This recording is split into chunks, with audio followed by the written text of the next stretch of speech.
Put her down! Put her down! That's my baby! What are you doing? Ma'am, stay back. She went in the water. She's not breathing.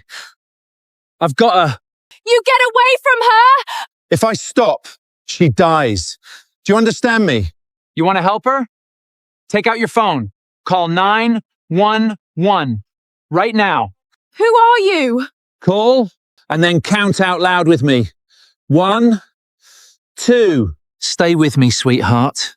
Come on back. Maybe it was the calm, that he hadn't looked up, hadn't argued, had asked her for a phone number instead of forgiveness. The mother's hand fell away from his shoulder. Her name was Amber Wells, and she took out her phone with both hands shaking, and she started to count.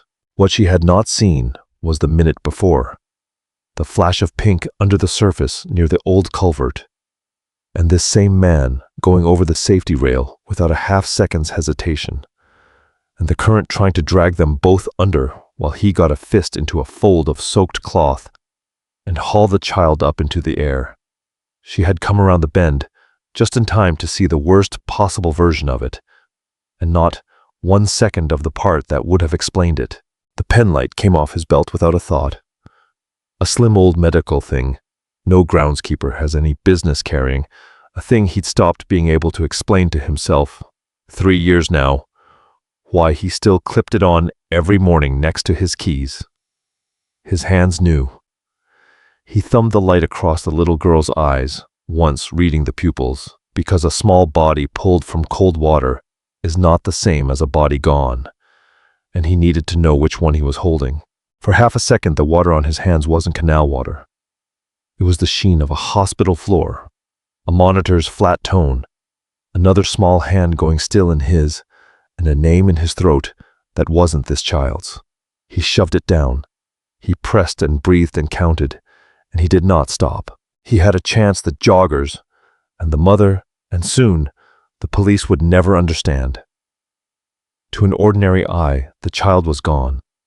But Reed knew what cold does to a small body, how a child underwater this cold drops into something close to hibernation, everything slowing to protect the brain, so the line between gone and not gone stretches much further than anyone believes who hasn't seen it.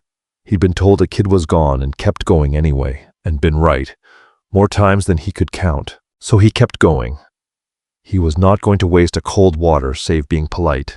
On the footbridge above them, a jogger had stopped and lifted her phone and started filming, and she genuinely could not have told you what she was watching.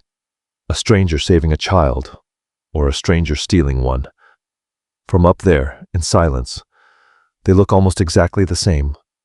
That will matter a great deal later. At the end of the 4th cycle, the little girl coughed hard and then dragged in a breath of her own, a real one, ragged and furious, and started to cry. Reed Palmer sat back on his heels for 1 second and let himself feel it, the thing he never let himself feel anymore. The specific, unbearable relief of a child breathing who a minute ago was not. 1 second, that was all he got, because that was when the man arrived, running up the towpath from the apartments, out of breath, a lean man in his early 30s with quick eyes that did a thing nobody clocked in the moment, but everybody would remember later. Before he looked at the child, before he looked at anything, he looked back over his own shoulder, the way a man measures how much time he has. Then he checked the phone in his hand and shoved it in his pocket. Only then did he take in the scene. And he did not say, "Thank you." He said, "Get your hands off her." His name was Trent Mackey, the boyfriend of the girl's mother, and he'd been the one who was supposed to be watching her. He understood the shape of his own afternoon faster than anyone on that bank. In 10 minutes there would be police, and police would ask how a 2-year-old came to be alone in a canal, and the true answer, where he'd been, and what was sitting in a closet in his apartment, 200 yards away, would end him. So he did the fastest, ugliest arithmetic of his life, and reached for the only story that pointed away from himself. He was already steering them up the bank, a hand on Amber's back. "Let's go. Come on, we're leaving." Before the crowd could settle and start asking questions. Amber. That's the guy. That's the guy that had her. I saw him carrying her off toward the road. That's why I was running. He got between Reed and the child, scooping the crying girl up, holding her like evidence. You sick. You were taking her. And Amber Wells, who had just counted a stranger's compressions with her own shaking voice, looked at the man she lived with the way she'd learned, over a year of small corrections, to look at him, not to see what was true, but to find out what she was supposed to say was true. Trent had taught her, patiently, 100 tiny times, that her own eyes were not to be trusted over his voice. That's not what happened, Amber. You're confused, Amber. Say it back the way I told you. She had gotten very good at saying it back. She was 26 and terrified. Some part of her knew the wet stranger had saved her daughter, knew it the way you know your own child's face. But that part had been outvoted in her own head for a long time, and the louder part heard the word police and reached for the version Trent was already handing her. He had her, she heard herself say, and hated the sound of it even as it left her. Get away from us. And a crowd had gathered the way crowds do. Joggers and dog walkers drawn by the scream, every one of them too late to have seen the water, and just in time to see the tableau. A big soaked stranger on his knees. A mother, clutching a coughing little girl and backing away from him. A boyfriend shielding them both. The crowd did not see a rescue. It saw the aftermath of something, and filled it in with the first shape that fit. A stranger. A child who wasn't his. The terrible, easy story everyone's heard 100 times and nobody stops to question. Somebody said the quiet part out loud. You know the kind of man who does this. Before the first officer was even out of the car, and once that's in the air over a scene, it does not come back down. By the time the first cruiser rolled up onto the grass, the story was already set, so they took him instead, and Reed Palmer, on his knees in the wet grass with his wrists behind his back, did the only thing left to do. He kept his eyes on the child's chest and counted her breathing, because old habits do not die, and because some part of him had already done the math, and the math said this was not the last time today that little girl would need somebody who knew what he was looking at. They held him overnight. The interview room was the color of nothing, and the detective across the table was a woman named Gail Harmon, 20 years on the job, with a face that gave away exactly 0. In front of her was a folder, a photograph, and a version of events she'd been handed by 2 very upset parents. Her name is Sadie, Harmon said. She's 2. Her parents say you carried her away from the canal, that the boyfriend chased you down and pulled her back. They say you wouldn't let go of her. She let that sit. They say you're lucky he got there when he did. Reed looked at the photograph on the table. A little girl, alive? He had one question, and it was not the question of a man thinking about himself. Is she still breathing on her own? Harmon blinked.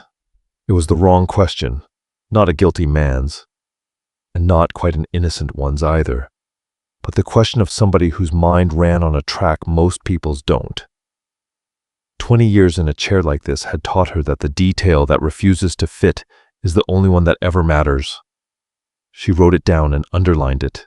You're not going to ask what you're charged with? I know what I'm charged with. Reed folded his hands on the table, and she saw, without understanding it, that 2 of his fingers settled automatically against the pulse point of his own wrist, the way a smoker's hand goes to a pocket. Is she breathing on her own? Did they warm her slow? Is anybody watching her sats? He stopped himself, closed the door on it. That's all I need to know. How does a man who mows the park, Harmon said slowly, know to ask me that? And Reed Palmer, who had every reason in the world to answer her, to say the thing that would start to pull him out of this, did not. Because the last time the truth about who he was had gone out into the world, it had cost him everything except the one thing he could not lose. And he'd learned, the hardest way there is, that being right is not the same as being safe. Help me out here, Harmon said, and for a second she almost sounded kind. Right now you're a stranger with no story who won't explain himself. Give me something. A job history, a name, a reason you knew what to do. Innocent men talk to me. Do they? Reed looked at her, and there was no heat in it, just a tiredness that went down a long way. In my experience, ma'am, innocent men talk, and it gets written down, and then it gets used. I've done the talking version of this before. It doesn't go the way they promise you in this room. I cut the grass, he said. He did not cut the grass, but he was not going to spend that truth in this room, not yet.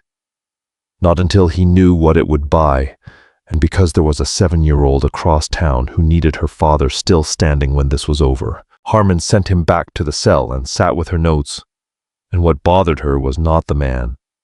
It was the story. 2 very upset parents had handed her a tidy, furious, airtight account, and airtight was exactly the thing itching at the back of her neck.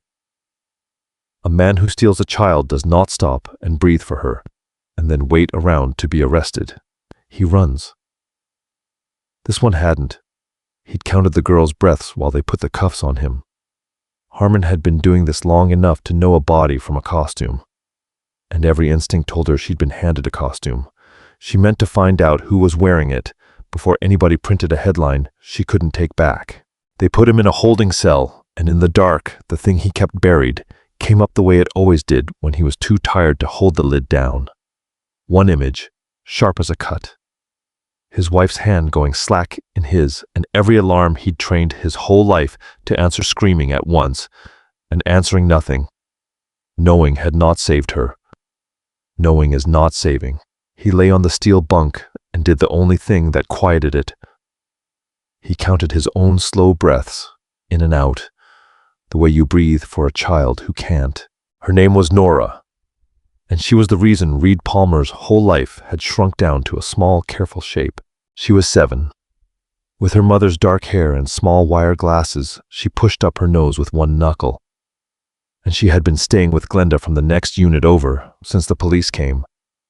When Reed finally walked in the door the next afternoon, gray and unshaven and out on his own recognizance, she hit him around the middle so hard it rocked him. "They said you weren't coming back," she said into his shirt. "I'm always coming back." He crouched down to her level, the way he crouched for everything that mattered. "Always, you hear me?" But that night, at the kitchen table, she pushed her food around and finally asked the thing a kid at school had put in her head. "Dad, did you take a little girl?" And Reed Palmer, who had pulled a stranger's daughter out of a canal with his bare hands, felt something in his chest go through the floor. Because this was the wound the whole thing had been aiming at. And it had found it. This was the thing he could not fix with his hands. "No, baby." He said it looking right at her, so she'd have it forever. "A little girl was drowning. I got her out and I helped her breathe. That's all that happened. Some grown-ups got scared and told it wrong." He brushed her hair back. "Eat your dinner. You always say that, 'cause it's mostly true." The town had already made up its mind, and a town's mind is a fast, heavy thing. The local page ran the story with the word abduction in the headline and Reed's name under it, and by the second day, the comments had done what comments do. At school, a boy told Nora her dad was a kidnapper. Then 2 other kids wouldn't sit with her. Then, a teacher watched her a little too carefully at recess, in a way a 7-year-old is exactly old enough to feel.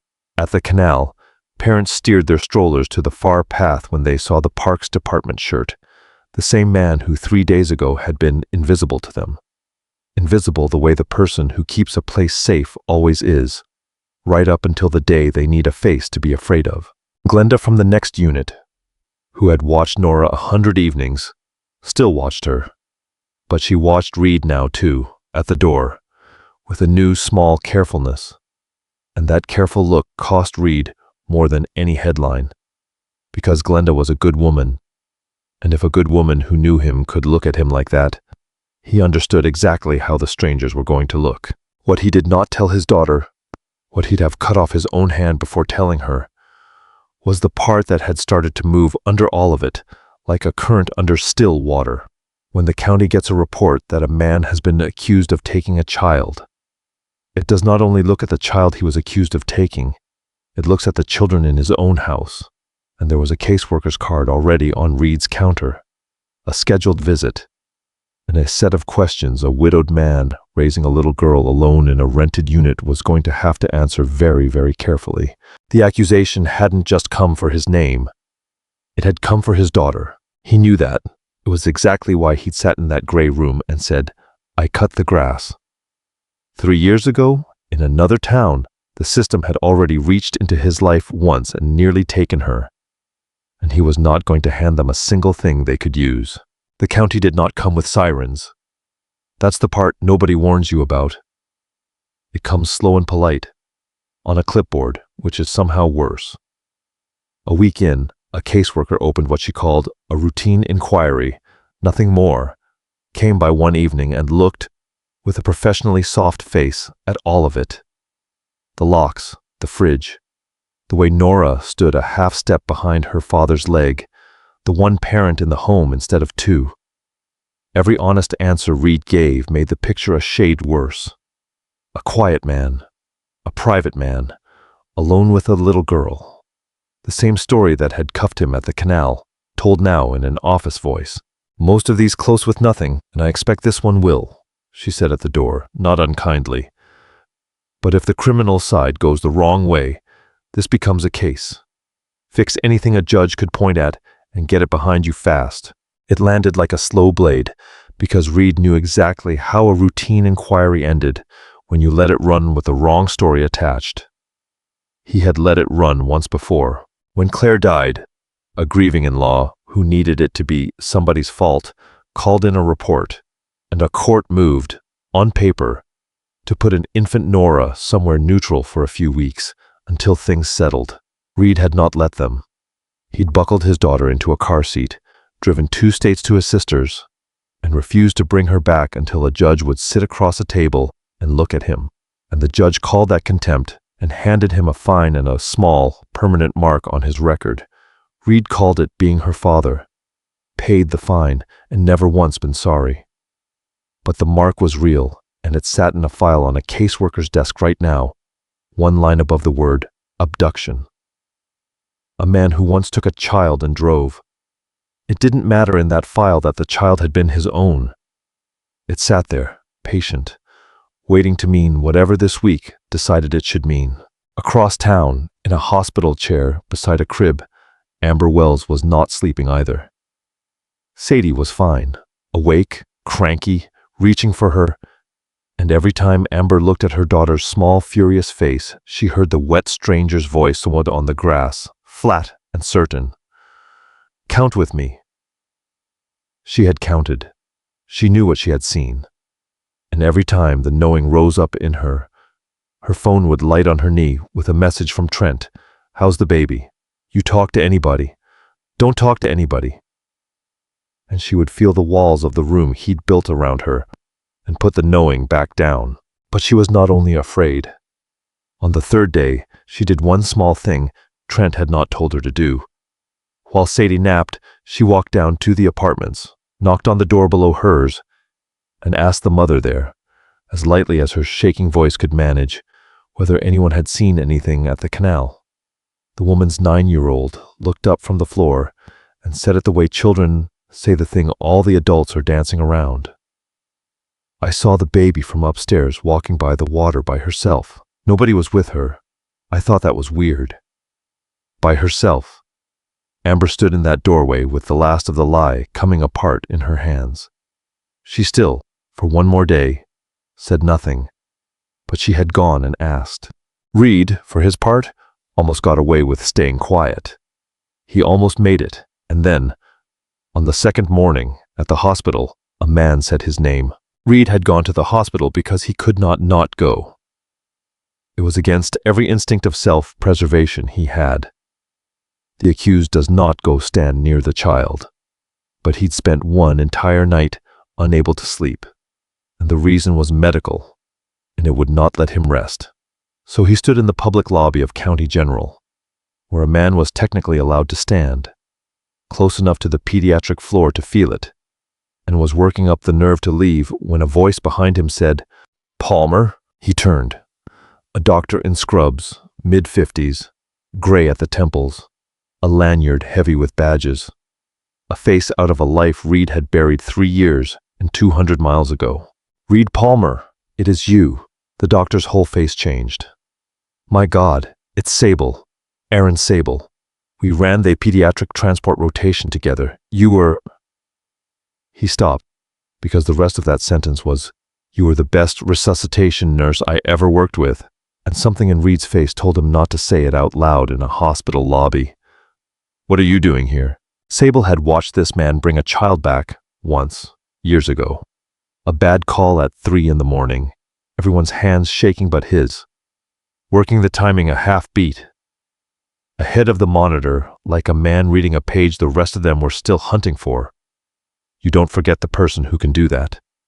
And here he was, in the building, in a groundskeeper's shirt. Sable's first clean feeling was relief, before it curdled into confusion. And there it was. The thing Reed had kept in the ground for 3 years, standing in front of him in a lanyard, saying his name. He didn't answer the question. He asked one instead, low, fast, the words of the man he used to be, the little girl from the mill race, the near drowning yesterday, cold water submersion, 2 years old. He didn't ask how Sable knew, he just needed the numbers. How's her work of breathing? Is she retracting? Are you watching her for delayed edema? Are you on top of her rhythm on the rewarm? Aaron Sable, who had known Reed Palmer for a decade and had never once known him to be wrong about a sick child, felt the hair on his arms stand up. She's stable, he said. She's awake. Reed, she's doing fine.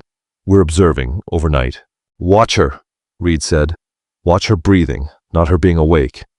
Awake fools everybody. Cold water goes quiet and then it comes back, mean, 6-8 hours out, and the parents relax and the floor relaxes, and that's exactly when it... Reed! Sable's voice was gentle and careful, and it stopped him cold. Why are you telling me this from the lobby? Why aren't you upstairs?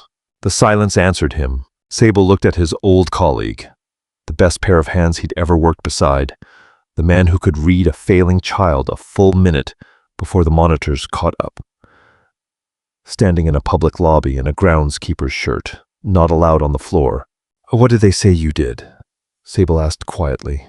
Watch her breathing, Reed said, and walked out before he had to answer, because the answer would have broken something he could not afford to break. The offer, when it came, was dressed up as kindness, the way these offers always are. It came through his own public defender, a tired, decent man who laid it out at a scarred table. Given the ambiguity, the county would consider a quiet resolution, a caution, an agreement to stay away from the family, some supervised conditions at home while things were sorted out, and the criminal matter would go away. No conviction, no trial. He could keep his job, his life, and the lawyer didn't quite say, but meant, his daughter. Because the alternative was fighting an abduction charge in open court for a year with the county in his kitchen, the whole time. And any judge will move a child before they'll risk being wrong about a man. Reed picked up the pen. He got as far as the top of the line. In his mind, he could see Nora asleep down the hall, one sock kicked off the way she always kicked one off, and his hand stopped there. For 4 seconds, the shortest road back to being her father was to sign his name under a lie that said he might be exactly the man they'd already decided he was. Then he set the pen down. He couldn't do it that fast. He said he needed the night, and they gave it to him, certain the night would do their work for them. What Reed didn't know was that across town, another parent was losing a fight with a pen of her own. Amber Wells sat at her own kitchen table with her daughter finally asleep and the television murmuring the story back at her. Local man, Canal, Toddler, abduction. And she knew. She'd known since the grass. The gap between what she had seen and what she had said instead was eating her alive. Twice that night, she picked up her phone to call the detective. And twice she looked down the hall at the closed door where Trent Mackey slept and remembered the warrant she wasn't supposed to know about and the things in the hall closet she wasn't supposed to see. She remembered, too, the thing he'd said to her that first night after the police left, when she'd started crying and saying maybe they'd made a mistake. Maybe the man had been helping. Trent had taken her face in both his hands, almost tender, and said it very quietly so it wouldn't wake the baby.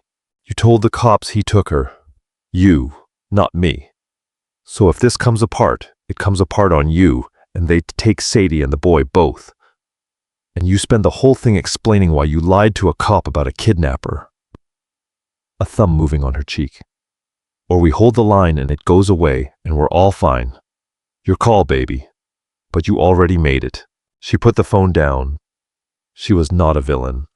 She was a frightened young woman standing exactly where Reed Palmer was standing, one town over a phone instead of a pen, with her own child on the table. And she made the smaller, more terrified choice, and hated herself for it, and told herself it was only until things calmed down. Things did not calm down.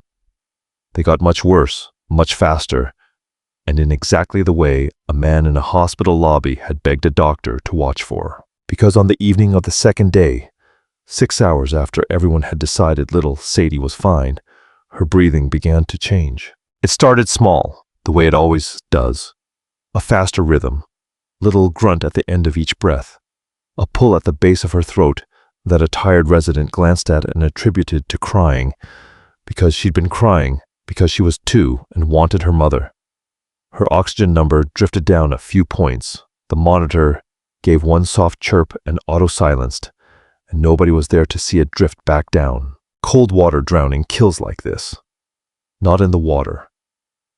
On dry land, hours later, in a warm, bright room, while everyone exhales. Reed Palmer was, at that exact moment, in the hospital lobby again, because he could not make himself leave, because the whole night before had been a countdown only he could hear. And when Amber Wells came off the elevator to get a coffee and a breath, ashen, and saw him standing there, the two of them stopped dead, 10 feet apart, the man she'd accused and the woman who'd accused him. And for a second neither of them said anything. Then Reed saw her face, and he asked the only thing that mattered, "How's her breathing?" And Amber, too frightened and too tired to lie anymore, said, She keeps making a little noise when she breathes. The nurse said it's from crying, but she's not crying. She's too tired to cry, and her lips looked..." Her voice cracked. "I don't know. Something's wrong. I feel like something's wrong, and nobody's..." "Grunting," Reed said. The word came out of him like a door blowing open. "She's grunting. Amber, listen to me. That's her lungs filling. That's the thing I told them to watch for. She needs to be seen right now, not in an hour, right now. And she needs a chest film and oxygen and somebody watching her heart while they warm her. And if you wait for them to get to it on rounds, she is going to code in that bed." Amber stared at him. "They won't let you. I know they won't let me." And here was the whole terrible shape of it. The man they'd branded a danger to that child was the only person in the building who could see what was about to kill her. And he was not allowed within 40 feet of her. He had spent his whole life being the hands, and now, when a child was dying 8 floors up, the one thing he was not permitted to be was the hands. So he did the harder thing. "Then you have to be me," he said, and for the first time all week, something moved under the flat calm. His voice dropped and went rough, low and fast and certain, the voice of a man handing over the one thing he had never once let out of his own hands. "Right now. Go back up there, and you do not ask. You tell them. You say the words. Say she is grunting and retracting, and I want a doctor at this bed now. You say it loud, and you do not stop saying it until somebody moves. Can you do that? Amber, can you do that for her?" And then, because he knew the floor might still stall, might still see a hysterical young mother and a discredited suspect, and hesitate, he did the last thing he had. He gave her a name. "And you find Dr. Sable, Aaron Sable. You tell him Reed Palmer says it's the cold water coming back, and he'll know exactly what I mean, and he will move." He looked her dead in the eye. "He believes me, even if you don't. Go." Amber Wells ran for the elevator, and Reed Palmer ran after her. 3 steps on pure spinal instinct, toward the child, toward the work, toward the only thing his body had ever truly known how to do. Before a security guard put a flat hand on his chest, and a second one appeared at his elbow, because the accused man was on the pediatric approach. Sir, you can't. You need to step back." So he stepped back. He stood behind a line on the floor he was not allowed to cross, close enough to hear the ward doors and not 1 inch closer, and did the hardest thing a pair of hands like his had ever been asked to do, which was nothing. 20 years running toward the failing child, and now the child was 8 floors up, and his own name was the reason he had to trust a mother. He'd met screaming and a doctor he hadn't worked beside in a decade, to be his hands in a room he'd never be allowed to enter. "Go," he said under his breath, to no one, to the closing elevator. "Say the words. Go." And then the doors shut, and there was nothing left to do with his body. Reed Palmer stood in the middle of that hallway with both fists closed so hard his short nails bit his palms, and he did not hit the wall, and he did not shout, and he did not fall apart, because that had never once been who he was. He just breathed. In, hold, out. The same slow count he would have run for a failing child, run now on himself, until his hands stopped wanting to shake. It cost him more to stand still than it would have cost most men to break something. What happened on the 8th floor happened without Reed Palmer in the room, and that is the whole point. A terrified mother made a sound the whole ward could hear. A tired resident got overruled by a charge nurse who'd learned long ago to listen to that sound. And Aaron Sable, hearing a stranger relay 6 words from an old friend. The cold water coming back, Reed Palmer. And did not spend 1 second doubting them. He was at the bedside inside a minute. He heard the grunt. He saw the numbers. He put the oxygen on and got the film and caught the fluid, climbing in her small lungs while there was still time to fight it. And when her heart stuttered on the rewarm, there were 4 people over her ready for it, instead of a soft chirp in an empty room. Sadie lived. A second time. Saved.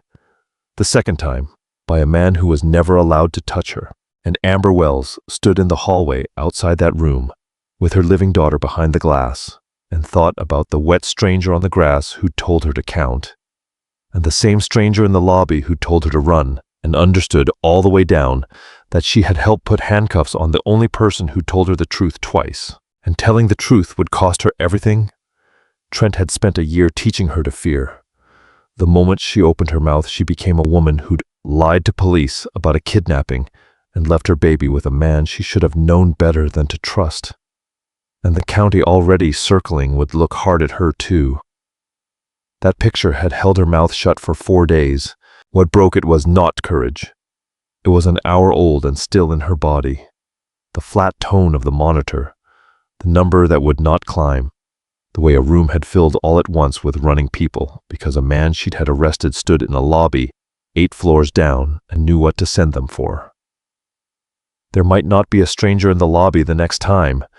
Losing her kids to a caseworker, she might survive. Losing Sadie, because she'd been too afraid to open her mouth, she would not. So that was the night the lie broke. Not in a courtroom, but in a hospital hallway. In a young mother who finally decided that the truth costing her everything was still cheaper than the lie. She called Detective Gail Harmon at 11 at night and said, "I need to tell you what really happened, and I need you to keep my kids safe from Trent when I do." But here's the thing about Gail Harmon. She was already halfway there without her. She had never liked the shape of it, and 3 separate things had been quietly bothering her all week. The first was medical. Dr. Sable had called her unprompted and said, plainly, that the care given on that Canal bank was not a panicked bystander's fumbling or a guilty man's cover. It was textbook pediatric resuscitation, expert, unhesitating, correct in every detail. The work of somebody who'd done it 100 times. A man trying to take a child does not stop and do perfect CPR and wait for the police, Sable had told her. That's not what taking looks like. That's what saving looks like. I'd stake my license on it. The second was a boy. A 9-year-old from the same apartments had told his mother, who eventually told Harmon, that he'd seen the little girl from the downstairs unit, walking the greenway by herself a few minutes before all the noise, and thought it strange no grown-up was with her, alone, before anyone came, a child's offhand memory, and it fit the tape like a key fits a lock. And the third was the simplest. A boyfriend who wrestles a toddler back from a kidnapper at the water's edge, comes away wet, and Trent Mackey, in every photo from that afternoon, was bone dry. So while everyone else was writing headlines, Harmon did the boring, unbeatable thing. She pulled the footage from the city's own greenway safety cameras, time-stamped, third-party, sitting on a municipal server, no frightened parent and no cornered boyfriend could reach or edit or delete. And the camera on pole 9, above the old culvert, had been pointed at that stretch of the mill race the entire time. It showed a 2-year-old in a pink shirt toddle alone across the greenway, no adult within 100 feet, and squeezed through a gap at the base of a rusted section of fence, the exact gap a groundskeeper had flagged in a work order 3 weeks before. It showed her reach the water. It showed the long, obscene stretch of seconds where nobody came. And then it showed a man vault the top rail and go into the canal without breaking stride and bring her out and fight for her life on the grass. It showed, in the corner of the frame, time-stamped, Trent Mackey arriving 40 seconds after that, from the direction of the apartments, not the water, dry as a bone. Gail Harmon watched it through twice in a dim office, sound off, and on the second pass stopped fighting what she was seeing. She had spent a week holding 2 versions of a man in her head, and the tape quietly deleted one of them, a stranger going into cold water without a half-second's hesitation for a child he had no reason on earth to save. And the man in her interview room who had asked, before anything else, whether the girl was still breathing on her own, finally became one man. She picked up the phone. She did not feel triumphant. She felt mostly ashamed of how easy the other story had been to believe. It came apart fast after that, the way these things do once the first honest thing is on the table. Amber's statement, the boys, the footage, and a search of the apartment that turned up exactly why Trent Mackey had needed so badly for the police to be looking at anyone but him. An outstanding warrant on an old theft charge, a probation he was already breaking, and enough product in the hall closet to make the afternoon's child endangerment the least of his problems. And here's the thing the whole town had gotten wrong at the top of its lungs for a week. None of it had anything to do with children. Trent Mackey wasn't the monster everyone had been so ready to picture. He was a man drowning in his own life, behind on a debt to the kind of people who don't send letters, using to get through the days, sinking a little further every week. That afternoon, he'd slipped out for 10 minutes to meet a man he owed, telling himself what men like him always do. The baby's asleep. It's 5 minutes. She'll be fine. She had not been fine. And when it nearly cost her life, he did what cowardice does, cornered. Reached for the ugliest lie on the shelf, then made a frightened young mother carry it for him.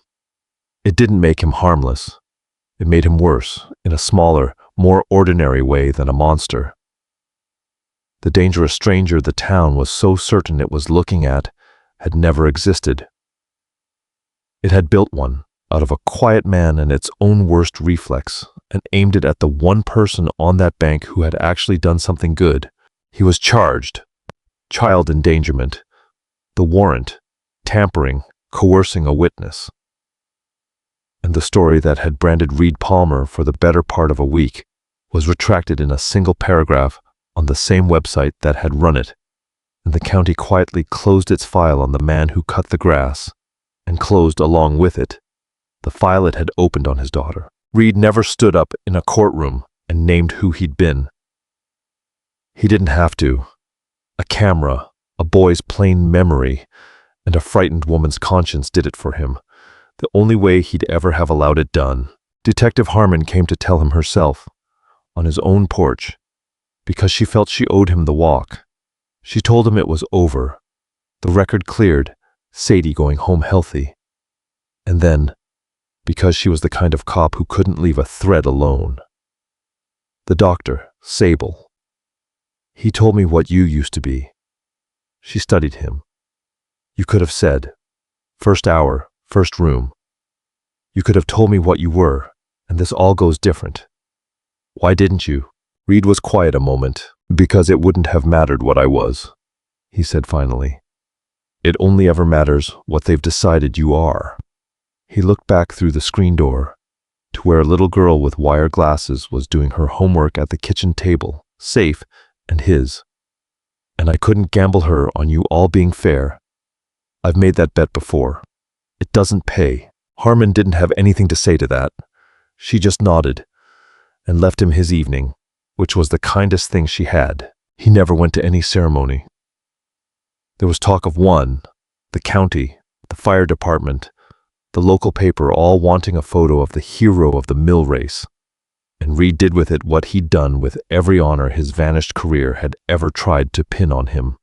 He didn't show, but there was one evening, after the noise had finally gone quiet, when he did a thing he had not done in 3 years. He sat Nora down on the couch, and he told her about her mother. He told her that before this town, he'd been a nurse, the kind who takes care of very sick children. He'd been good at it, the best some people had ever seen. Then he told her the part under all of it. Your mom got sick, fast. The kind of sick I'd spent my whole life learning to fight. His voice did a thing it never did. And I knew more than most, and it wasn't enough. I could save anybody's child in that whole hospital, and I couldn't save your mom. His eyes were wet, and for once he let them be. So I stopped. I took the quietest job in the quietest town I could find, and I decided the only man I'd ever be again was your dad. Nora was very still, the way children go, still when they know they're being handed something true and theirs to keep. But you saved the little girl, she said slowly. You didn't stop. No, I didn't. So you're still the nurse. Sometimes. Reed looked at his daughter, at his wife's dark hair and her small, serious face, and understood she had just handed him back something he'd thrown away 3 years ago and couldn't pick up on his own. Yeah, he said. Maybe I am. Sometimes. He pulled her in and held on. But I'm your dad always. I held your mom's hand the whole way, right to the end, and I'm never letting go of yours. Nobody's taking you anywhere. Not them. Not anyone. That's a promise. She nodded against his shirt, and something in her small shoulders came down for the first time in a week. That was the moment. Not the rescue, not the camera, not the charges dropping, just a man and his girl on a worn couch, and a weight he'd carried alone for 3 years finally set down where the two of them could hold it. There's a stretch of the mill race greenway above the old culvert that looks a little different now. The rusted fence is gone. The whole run of it was replaced within the month, once a work order that had sat ignored for 3 weeks suddenly had a 2-year-old's name attached to it. And bolted to a new post at the water's edge, where a pink shirt once went under, there's a bright orange ring buoy on a white rope, the kind you can throw with a small sign that tells you how. There's no name on the sign. The man who made sure it got installed made very sure of that. On a bright Saturday a few weeks later, a man and a small girl in wire glasses walked that stretch of path, and the man showed his daughter how the ring came off its bracket, how you throw it past a person and pull it back, how you never go in after somebody if there's another way, and how, if there isn't, you go anyway, but smart. She practiced throwing it into the grass until she could do it without thinking. On his belt, next to the keys, a worn penlight caught the sun.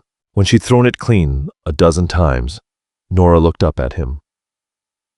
If somebody's in the water and you can reach them, you reach them, she said, reciting it back like a rule she meant to keep. Even if it looks strange, even if people get it wrong. Even then, Reed said, that's the nurse part of you. He almost smiled. Yeah, that's the nurse part. They walked home along the water after that, a groundskeeper and his girl, and not one person on the path gave them a second look. And that, being nobody again, being just a quiet man and his kid on a bright Saturday, was the only thing Reed Palmer had ever wanted back. The people who keep you safe are almost never the ones a crowd would pick out. Half the time, the crowd has already picked them for the wrong thing. If this one stayed with you, stay with me. There's another one of them in the next story.